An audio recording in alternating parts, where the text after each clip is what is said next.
Welcome to the NWR Aussie Resources Conference. My name is Kerry Stevenson, and I'm really excited to have John Forwood. He is the Chief Investment Officer for the Lowell Resources Fund, based in Melbourne, but right now coming to us from Beaver Creek over there in the US, where he's attending the Precious Metals Conference over there. So I'm pretty excited to find out about what's happening there in the precious metals space.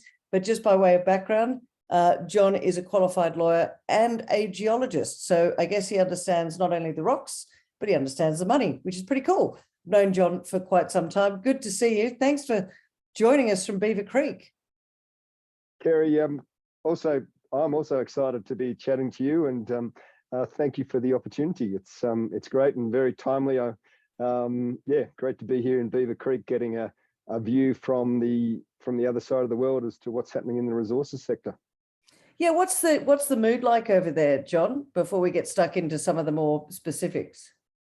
Well, look, I think, still people are still upbeat, but they are, by the same token, a little bit beaten around the head. And perhaps one thing I did come over to try and ascertain is, are the stocks in North America on the TSX more beaten up than the resources stocks in Australia? And just on the first day of the conference, I have to say, the valuations are probably even more compelling, if you like, in some of the stocks I've been talking to listed in Canada than Australia. So lots happening, but people are feeling the pain of low share prices. And I think that potentially is ongoing as I speak to you right now. Today, 14th of September, there's been a little bit of a rocky moment in the markets with the inflation rates coming out. Obviously, people turning around and saying, "Oh, it's not that bad." Oh, perhaps it is. Yeah, look, I think the markets were hoping that US inflation would have fallen a little bit more than it did. That's definitely flowed through to expectations about what the US Federal Reserve is going to do to interest rates over here. So, we had a bit of a jolt overnight. Well, let's get into some of the more specifics for our conversation today. I know that you want to have a look at the general landscape for commodities. So if we sort of take a broader look about what's going on, you just mentioned that things have been beaten up quite a lot, but perhaps that's a very good time for those that are watching to, take a plunge. Look, that's certainly our view. One of the, we're seeing a lot of volatility at the moment, and we expect that to continue. But one of the themes that has, been around for a long time, certainly since the capital expenditure boom of the mid 2000s, is underinvestment, and we're seeing that coming home to roost in terms of, in particular, stockpiles of base metals are at multi-year lows, but also we see that on the energy space as well. People are pointing to the Ukraine crisis, but really that's something that's been brewing for a long time. There's been a lot of underinvestment by the big miners, but also by the big oil and gas producers, possibly for different reasons. So that theme is starting to play out in quite a big way.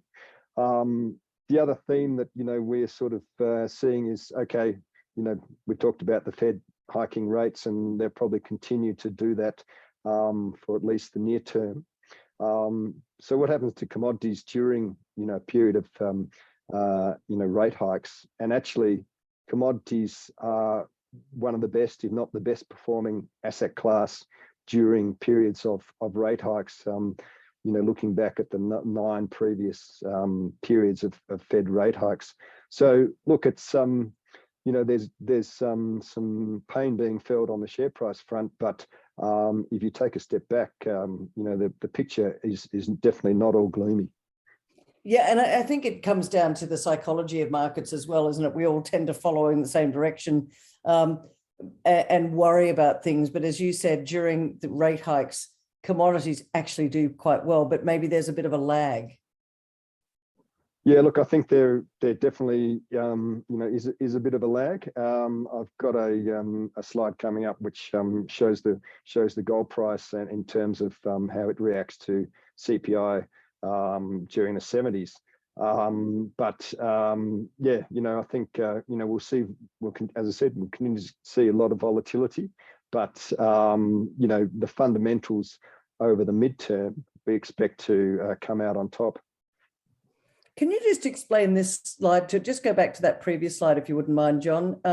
Just explain this to us a little bit, if you could.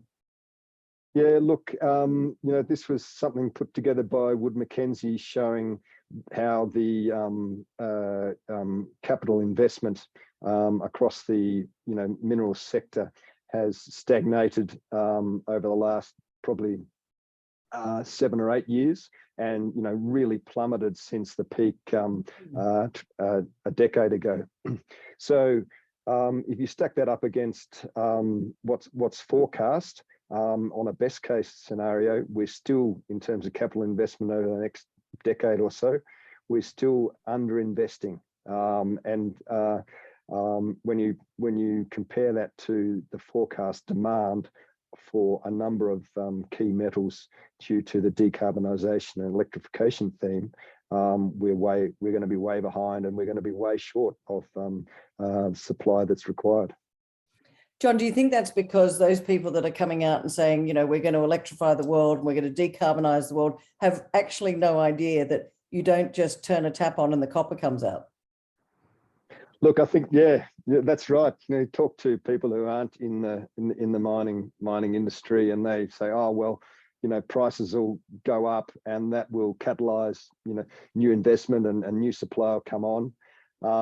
It's really just not that simple. It's not like turning on a tap. It's to bring on significant supply is 10 to 15 years of long-term commitment to an individual project. So with that in mind, if you've got a supply-demand imbalance, that says to me, and please correct me if I'm wrong, that prices will become even stronger, and therefore I guess the equities market will rebalance itself in time. Yeah, look, I think there's a little bit of a disconnect going on between what we're seeing in terms of supply demand currently and forecast and share prices. We've seen share prices come off significantly, not just for the explorers, but for the producers as well. And look, there is some justification for that in that we are seeing margin compression due to cost escalation in terms of operating costs and capital costs for the developers. But yeah, look, the industry as a whole is still making excellent cash. But it's ironic to see a lot of companies turn around and say, well, we're not going to invest in our own industry. We're going to do share buybacks. We're going to pay, large special dividends, or we're going to, go and build solar farms or something. So that just exacerbates the problem. Absolutely. Now, I want to go into my favourite commodity. You are over there at Beaver Creek. Up there it is. My favourite commodity. That gold lady loves gold. So gold, lots of gold companies on the ASX. I think it's something like 170 odd ASX companies there at the moment. Love to get your view on gold. It's kind of the unloved. And so, as somebody put it to me the other day, said, it's like walking through treacle when it comes to gold equities at the moment. Indeed. Look, the gold prices in US dollar terms has come off from, over $2,000 an ounce to US about $1,700 an ounce as we speak. That has had a big dampening effect on gold equities. On the other hand, no one takes any notice of, say, the Aussie dollar gold price, which has been, steady at 2,500 Aussie dollars an ounce for what seems like quite a long time. 12 to 18 months has been trading in, around that price, and that's still a very, very healthy price. But we do see the equities priced off the US dollar. And the US dollar is hitting 20+ year highs. And that's really driven by interest rates and expectation of interest rates. We are a bit more sanguine about the outlook for continued large rate hikes in the US. We think that the yield curve is inverted at the moment, and that usually presages a recession in the US. And if there's a recession, it's going to be harder for the Fed to maintain those continued rate hikes, and that should then flow through to a lower US dollar, and we should see a higher US dollar gold price. But it's very difficult to make predictions at the moment, Kerry, and particularly on timing. So that who knows when that might all play out. It's interesting you talk about the yield curve, and I was speaking to someone recently, and I said, "Are we in inflation, deflation, stagflation? What inflation are we in?" Because that's what everyone's talking about, inflation. Where are we, John? Because there's a lot of confusion out there, and a lot of people scratching their heads, going, "We don't know what's next."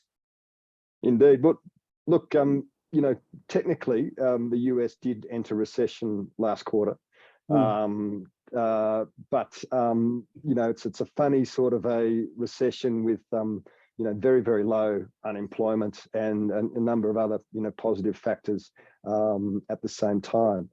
But look, if we are in stagflation, there's a strong argument to say that gold historically is the place to be. Looking back to data through the 1970s shows that gold was one of the best, was the best performing asset class during that time. And if we look at, here's a chart of, since the gold standard was ended by Nixon in 71, the black line is the US CPI, which went up and down through the 1970s, both peaks catalyzed by oil shocks, which we've seen this year.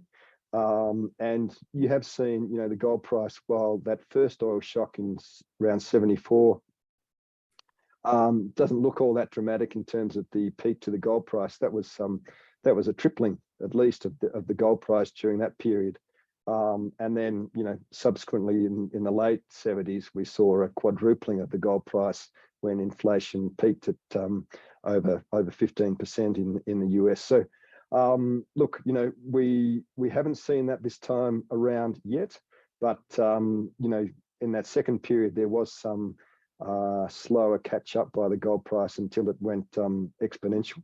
So we could still be about to see that again. Oh, I'm rubbing my hands in glee, saying, look, in a way, I'm rubbing my hands in glee, but, whenever there's a hockey stick with the gold price, that the rest of it is not so good. So it kind of, I'm in two minds about that. We don't really want to see it go crazy, but I suspect history tends to repeat, and that chart says it all. So I guess people need to start to really have a look at what they are, what that gold price is doing, but more importantly, what the inflation and the interest rates are going to be doing. Indeed. Yeah, look, US interest rates don't fight the Fed. They are a very dominant factor in the market, not just, for commodities, but for equities as well. Well, speaking of commodities, one of my favorites, or do you want to just, let's go into copper, Dr. Copper. I recently found out, John, that since the beginning of time up until 2020, we have mined 700 million tons of copper, and we need another 700 million tons of copper in the next 20 years just to deal with this move across to the EV revolution, if you like. Where's it going to come from?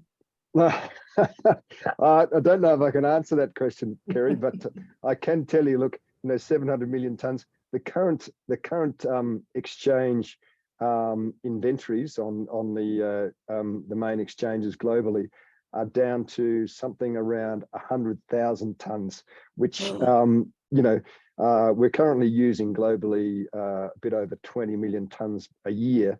You know, if we're down around that 100, 200,000 tonnes of stockpiles, that's, you know, a week or less of supply, which is really, wafer thin. And that's, you know, as you can see from that chart, that's something that's a chart that only goes back a couple of years, but this has been building for,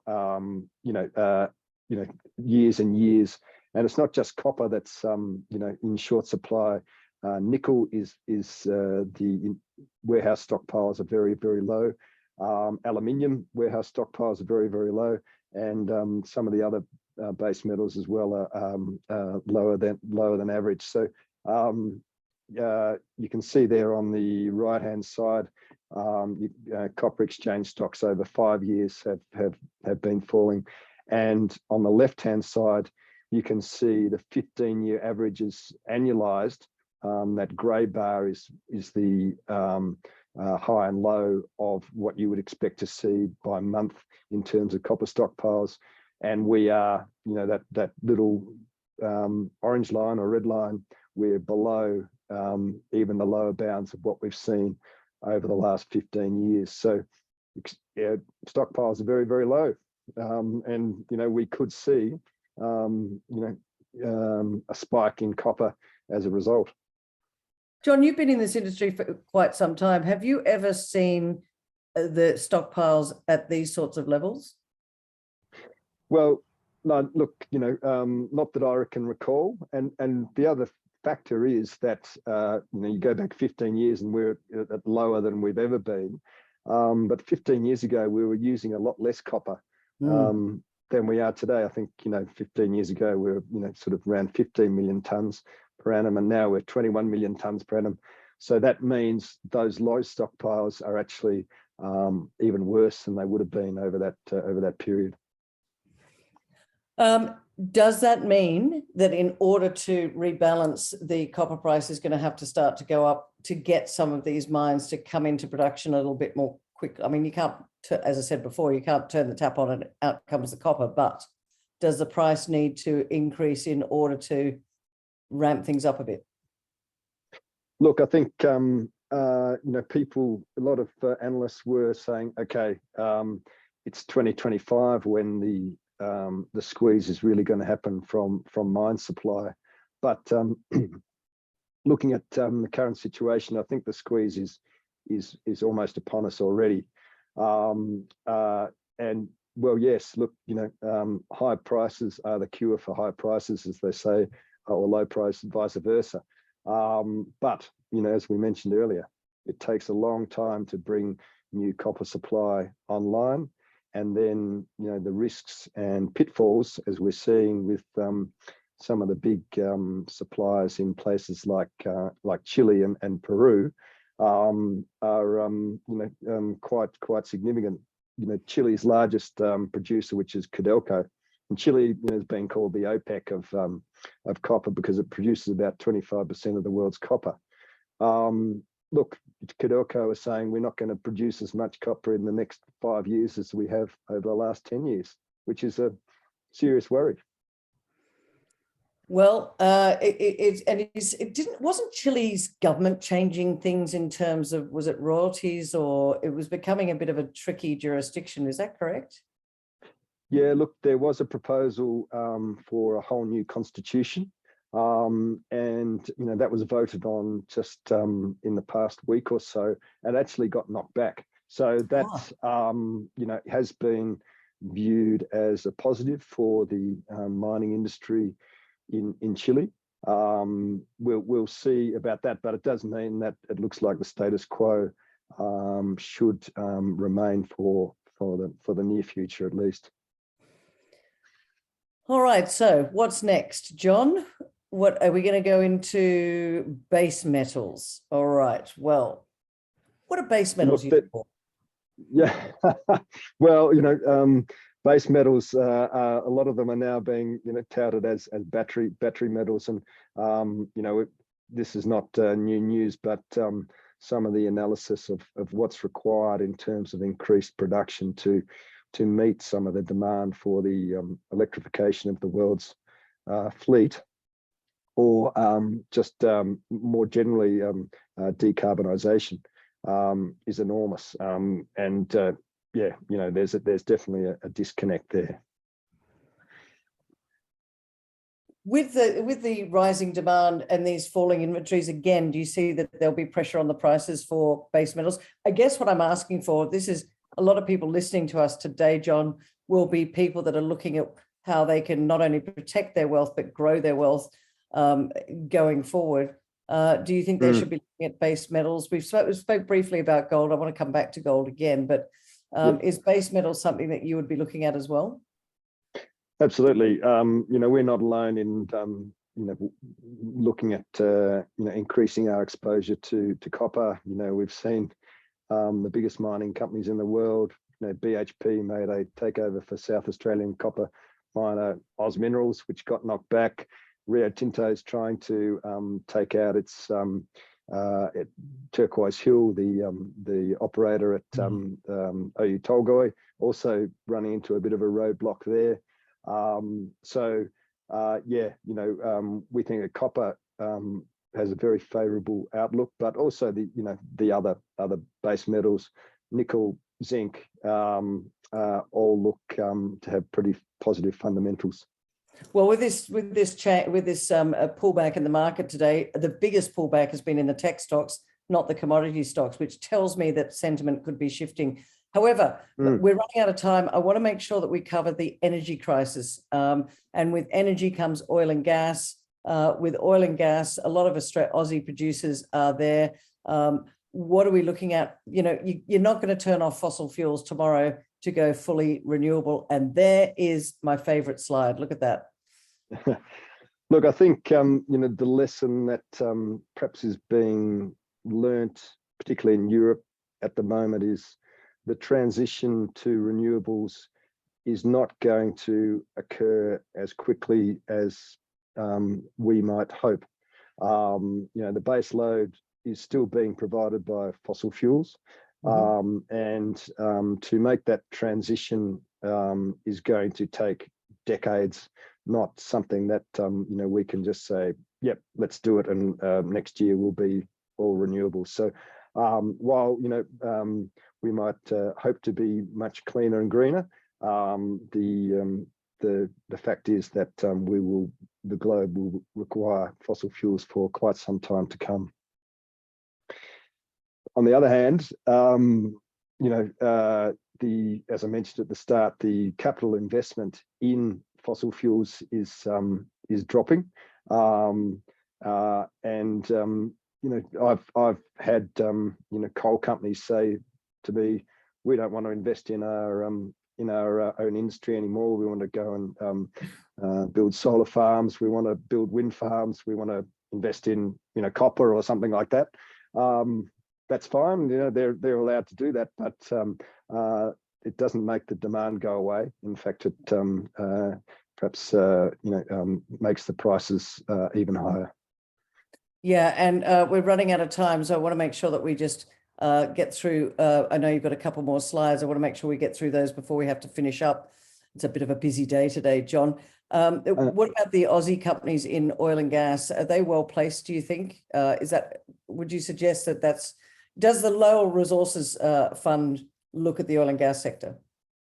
Look, we do have exposure to the Australian East Coast gas market in particular, which, as we know, is linked into the global gas market.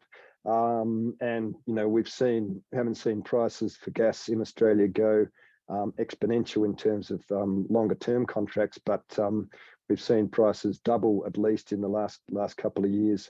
And then spot, obviously, we've seen a cap put on by the AEMO market regulators. So the outlook for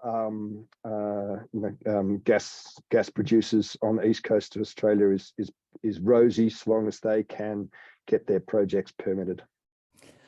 John, just a final comment, if you would, how people should navigate this, because we've run out of time. What's your advice to people sitting listening to us today in this crazy market that we're looking at the moment? Look, Kerry, I'm not allowed to give investment advice. No, I'm talking general. Yeah, look, You know, we think that commodities are a good place to not just potentially protect your wealth from inflation, but potentially significantly grow you know, your wealth during an inflationary period. So definitely worth having a look at. John Forwood from the Lowell Resources Fund, thank you so much for joining us all the way from Beaver Creek over there.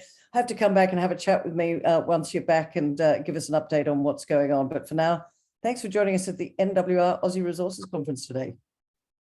Thanks, Kerry.